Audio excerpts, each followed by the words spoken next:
I woke up to an emergency alert on my phone. Now there's creatures outside. Part 2. So it's been a couple of days since my last post. A lot has happened. On a positive note, I'm not dead yet. However, I'm in a new predicament now. I need to post this as a record of what has happened here. I'll start from where I left off in my previous post. That hideous sound from the front door downstairs didn't let up. I needed to decide whether I would find somewhere safe to hide within the house or make a run for it while those creatures were preoccupied at the door. Both of these options had downsides. If I decided to stay in the house and hide, I'd find myself trapped should they find me. If I decided to run, there's no way of knowing how well they are at tracking or even how many more of them there are outside. I also have no experience shooting a gun, so I felt as though an enclosed environment would give me the best chance of landing a shot should it come to that. But then again, there's no telling whether a bullet would stop them or not. I do have an attic that I hope would be difficult to reach by those creatures. The opening is in the second bedroom and requires a ladder to get up. Fortunately, I painted that room earlier in the year and borrowed a ladder from my father which I forgot to return to him. With this plan in my head, I immediately put it in action. I needed to gather food and water before going up there, but I didn't know how much time I had left before they broke through the door and makeshift barricade. The bottom of the stairs are right by the front door, so if I couldn't get back to the stairs in time, I'd be dead for sure. I grabbed the pistol that had been sitting beside me and bolted downstairs, and then I realized these creatures weren't just bombarding the front door. The sound of metal scratching on metal came from the windows too. Never have I ever been so thankful that I had security screens installed on those windows too, but I couldn't imagine they would hold up for much longer. I had no time to screw around. With haste I headed towards the kitchen. A lot of the food was still on the counter from when I was taking stock. I grabbed a couple of shopping bags from the pantry and scooped whatever I could from the counter and filled the bags. Not forgetting to grab the can opener, I grabbed it too from the utensil drawer. I predicted all the food I had would last me about 2 weeks if I stretched it out, but I didn't have time to gather everything and I wouldn't be making a second trip down here anytime soon. Water was more important anyways. Without water, I wouldn't even last a week. The only thing I could think of was to fill all the water bottles I had and hope they would last me until these creatures moved on.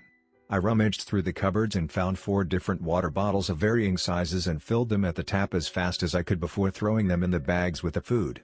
These bags were heavy now. I placed the pistol in my waistband and lifted the bags, running towards the staircase. A loud crash came from the kitchen window behind me, not like what I'd already been hearing. It sounded like one of them had gotten through the security screen. I didn't have time to look back and honestly was too scared to. Hoping I'd make it in time, I dashed up the stairs as fast as I could and ran straight for the spare bedroom. I slammed the door behind me, and quickly locked it, knowing full well that a thin bedroom door wouldn't stop those things. I dropped the bags and grabbed the ladder that was laying on the ground. Lining it up with the attic opening, I climbed up and moved the panel covering the opening. More loud crashes and heavy footsteps on the wooden floors could be heard from downstairs. There wasn't much time left. I grabbed the bags and lifted them into the attic with all the strength I could muster. This is when I realized, I'd left my phone in my bedroom. I felt like I needed it in case anybody tried to contact me, but I clearly wasn't in the right state of mind at the time. Without even thinking, I climbed down the ladder, away from the safest place I could hope to be right now, and swung the door open about to bolt for my bedroom, stupidly thinking I still had time to spare. The figure I saw at the bottom of the staircase stunned me and I froze for a second. My mind told me to scream, but it was like I was paralyzed, and nothing came out of my mouth.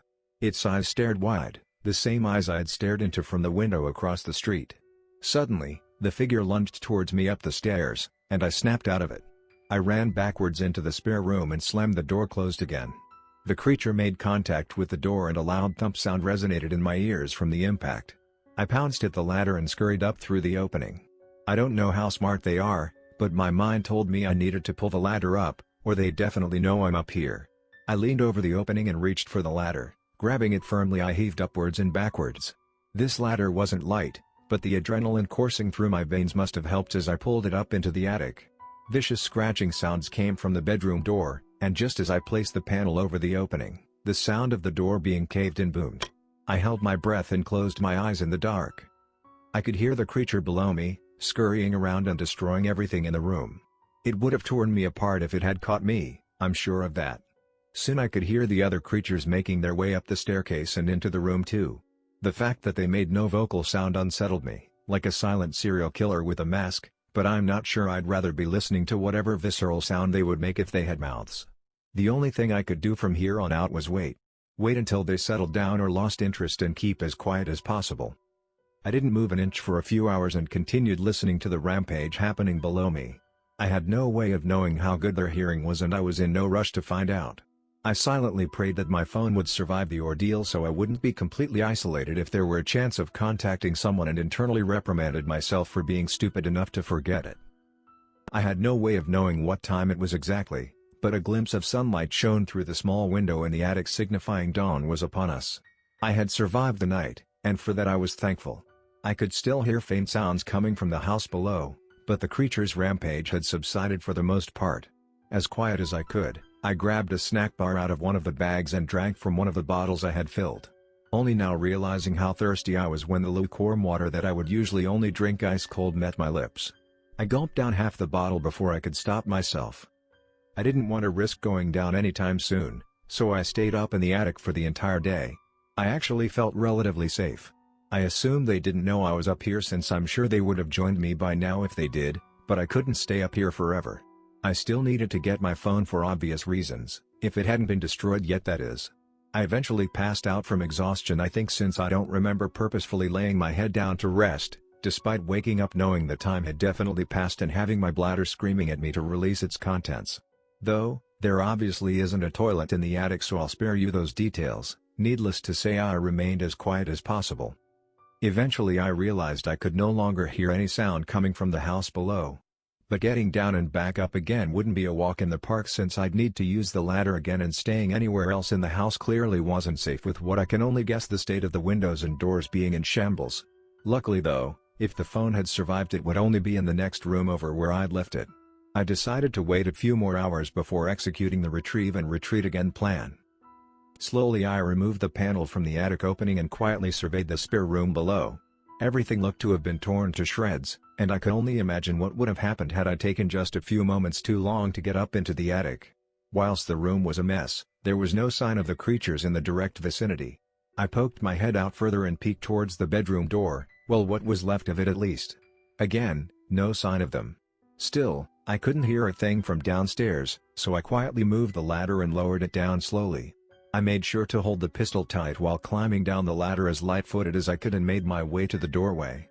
The bottom of the stairs looked clear too, but I wasn't going to risk going down there right now. I crept towards the open doorway that was once my bedroom door and surveyed the room silently, trying to locate my phone.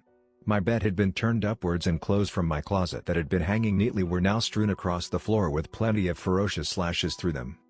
Finally I located my phone.